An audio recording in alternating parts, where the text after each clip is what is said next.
السلام علیکم دوستو، آج پھر میں ایک نئی ویڈیو کے ساتھ حاضر ہو گیا ہوں۔ وہ یہ ہے کہ شب 15 شعبان میں طولی عمر، وسعت رزق کے حصول اور مصیبتوں سے بچنے کا ایک مجروب عمل۔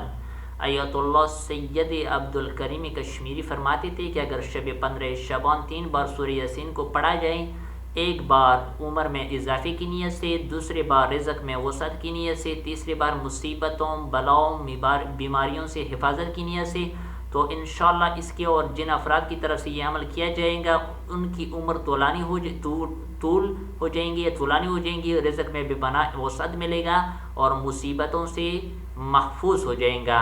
یہ نیچے کتابوں کے ایڈریس وغیرہ بھی دی ہے۔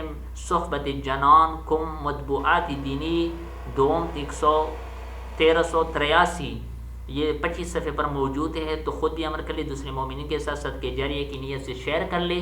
آپ لوگوں کا دیکھنے کا بہت بہت شکریہ۔